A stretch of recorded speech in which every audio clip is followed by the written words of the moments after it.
Today, 15th August, the United Kingdom came to a standstill. I paused for 5 minutes to mark the 80th anniversary of the end of the Second World War. In August 1945, the world changed forever. In the midst of the horror that descended upon Hiroshima, a young violinist and a young pianist were composing a piece of music. The sound of violin and piano blended into a single melody until tragedy tore them apart. 80 years later, their story is rebuilt. When a violin cries, together they play once more the very same music from that fateful day. Not as a farewell, but as an eternal testimony to life, to love, and to the power of art over war. And the most beautiful thing of all is to live a last love with the same essence, as if it were the first, though created with the help of artificial intelligence. I came across this life story of Hibakusha, survivors of Hiroshima who, even marked by horror, kept alive the power of music and hope. My name is Kenji. I'm 97 years old, and this is Sayuri. She's the lost soul left who remembers the boy I used to be. Tonight, what you're hearing isn't just music, it's memory. It's the echo of a life interrupted. I was only 18 when the sky disappeared. It was August 6th, 1945. We were in Hiroshima, just two students with instruments and dreams. I played the violin, she played the piano.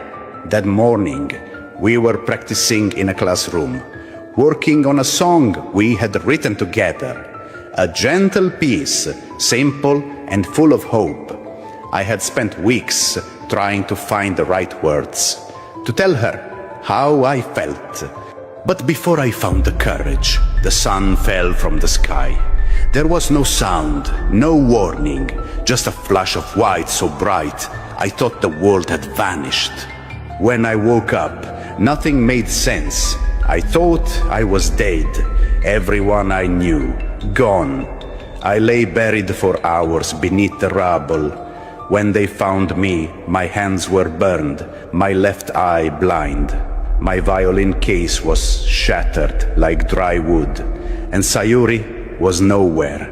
I believed she had died. For 70 years, I carried that loss. I never married. I never played again. Every note reminded me of that day, of a smile and the song we never finished. 7 years ago, I received a letter. A survivor group in Japan had contacted me. Someone named Sayuri Mori was asking if I was still alive. I wept for 3 days before I could call her. When we met, there were no words, just silence and tears. She had survived too. She had burn scars across her back. She lost her family, her little brother. She thought I was gone too. We sat on a bench, two old souls broken by history, and I asked, "Do you remember the song?" She nodded. I never forgot. So we played.